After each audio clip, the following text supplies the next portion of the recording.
Philippines में तो संकट इतना बढ़ गया कि सरकार ने वहां पर एनर्जी इमरजेंसी लागू कर दी है। फिलीपींस अपनी जरूरत का 98% तेल गल्फ कंट्रीज से खरीदता है। वहां से लगभग सप्लाई ठप है। युद्ध शुरू होने के बाद से फिलीपींस में तेल और गैस के दाम करीब 2 गुना बढ़ चुके हैं। इमरजेंसी के दौरान फिलीपींस की सरकार मोटरसाइकिल और टैक्सी ड्राइवर्स को सब्सिडी देगी। खाने की सप्लाई की राशनिंग की जाएगी। सरकार बिजली बचाने के दूसरे उपायों का ऐलान करेगी। फिलीपींस के राष्ट्रपति फर्डिनेंड मार्कोस जूनियर ने कहा कि देश में तेल और गैस का भंडार बहुत कम हो गया है। उनके सामने इमरजेंसी लगाने के सिवा अब कोई रास्ता नहीं है। Energy emergency. It is a very specific and a very precise emergency. It is an emergency of the energy sector, the supply of energy and the prices of energy. This is why we declared not a general state of emergency, but a state of energy emergency. Philippines के राष्ट्रपति Ferdinand Marcos junior कह रहे थे कि straight of Hormuz से सबसे ज्यादा तेल और गैस एशिया को सप्लाई होता था, इसलिए हॉर्मुज बंद होने का सबसे बुरा असर एशियाई देशों पर पड़ा है। मार्कोस ने कहा कि उन्होंने एनर्जी इमरजेंसी लगाई है ताकि एनर्जी सप्लाई और इसकी कीमतों को काबू में रखा जा सके। मार्कोस ने कहा कि सप्लाई की दिक्कत की वजह से यह समस्या बढ़ती जा रही थी, इसलिए इमरजेंसी लगाने का फैसला लेना पड़ा। यही हाल साउथ कोरिया का है। हालांकि साउथ कोरिया को दुनिया की डेवलप्ड कंट्रीज में शुमार किया जाता है, लेकिन इस जंग में साउथ कोरिया की हालत भी बहुत खराब है। वहां के राष्ट्रपति ली जे म्यूंग ने हालात से निपटने के लिए इमरजेंसी उपाय लागू करने का आदेश दिया है। एक इमरजेंसी इकोनॉमिक टास्क फोर्स बनाई गई है और सरकार ने ईंधन बचाने के लिए कई कड़े कदम उठाए हैं। सरकारी गाड़ियां अब वीकडेज में ही निकलेंगी और वो भी नंबर प्लेट के हिसाब से रोटेशन के मुताबिक। साउथ कोरिया की सरकार ने लोगों से कहा है कि वो अपने फोन दिन में चार्ज करें, वॉशिंग मशीन का इस्तेमाल सिर्फ वीकेंड पर करें, नहाने में पानी कम खर्च करें। 29 साल के बाद पहली बार साउथ कोरिया ने तेल और गैस के दाम पर सीलिंग लगा दी। असल में साउथ कोरिया अपनी जरूरत का 70% कच्चा तेल और 20% नेचुरल गैस मिडिल ईस्ट से खरीदता है, इसलिए युद्ध का डायरेक्ट इंपैक्ट साउथ कोरिया पर पड़ा है। अब वहां की सरकार न्यूक्लियर एनर्जी का प्रोडक्शन बढ़ाने के साथ साथ कोयले का इस्तेमाल भी बढ़ाएगी।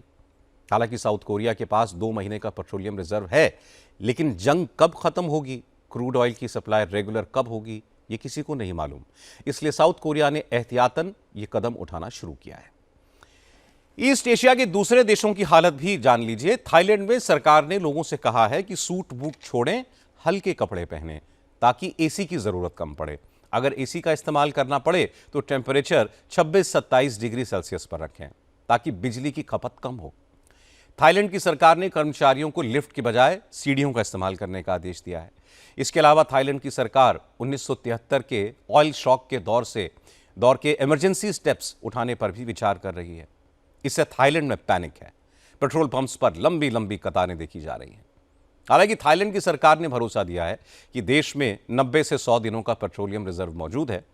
थाईलैंड के पड़ोसी देश कंबोडिया में भी हालत ज़्यादा खराब है। वहां की सबसे बड़ी एलपीजी कंपनी सेकीमेक्स ने 1 अप्रैल से एलपीजी की सप्लाई बंद करने का ऐलान कर दिया है। इसके बाद कंबोडिया में एलपीजी की कीमत 60% बढ़ गई। इससे पहले कंबोडिया में पेट्रोल और डीजल की कीमतों में करीब 50% की बढ़ोतरी की जा चुकी है। बहुत सारे पेट्रोल पंप्स बंद हो चुके हैं। जो खुले हैं वहां गाड़ियों की लंबी लाइनें हैं। कंबोडिया के पड़ोस में है लाओस देश। यहां 40% पेट्रोल पंप्स खाली हो चुके हैं। लाओस की राजधानी वियंतियन में जिन पेट्रोल पंप्स पर तेल उपलब्ध है, वहां तेल भरवाने के लिए लोगों को कई कई घंटों लाइन में लगना पड़ रहा है। हालात पर काबू पाने के लिए लाओस की सरकार ने पेट्रोल डीजल पर टैक्स घटा दिया और पब्लिक को सब्सिडी देने का भी ऐलान किया। हालांकि जानकारों ने चेतावनी दी है कि आने वाले दिनों में फिलीपींस की तरह ईस्ट एशिया के कई देशों में भी एनर्जी इमरजेंसी लग सकती है। Every single day the Hormuz Strait is closed, we will still accumulate the impact of losing a significant share of the oil flow, which means that the longer the crisis goes, the deeper the problem will be for each of this government and countries. So until the conflict is resolved, unfortunately, there's really not much of a way out for many countries across the board.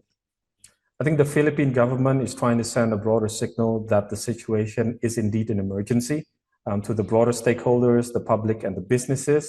The longer the crisis goes, the deeper it will be, and it's quite likely that other countries within the Southeast Asia region could likely follow suit.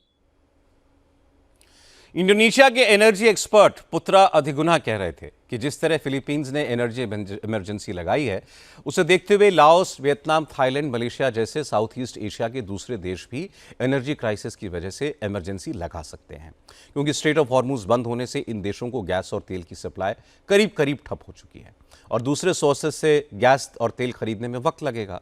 इसलिए सरकारें आम जनता के साथ साथ कारोबारियों को भी message दे रही हैं कि हालात बहुत खराब हैं। हमारे पड़ोस में बांग्लादेश, नेपाल और श्रीलंका में भी हालत खराब है।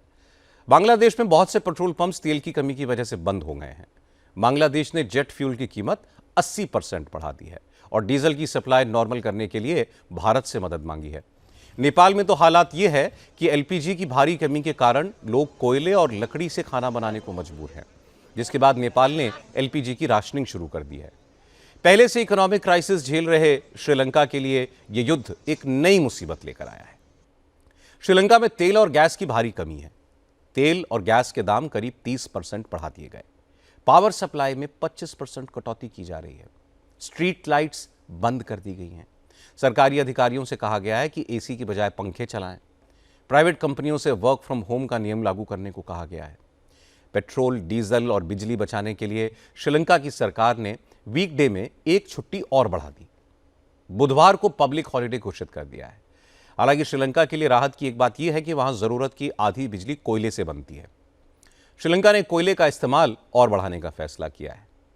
क्योंकि कतर पर हमले के बाद एलएनजी की सप्लाई पूरी तरह ठप है, इसलिए श्रीलंका के अलावा Bharat, Indonesia, south Korea, Philippines और वियतनाम ने भी कोयले से बिजली का प्रोडक्शन बढ़ा दिया है, ताकि अपने देश में बिजली की मांग पूरी की जा सके।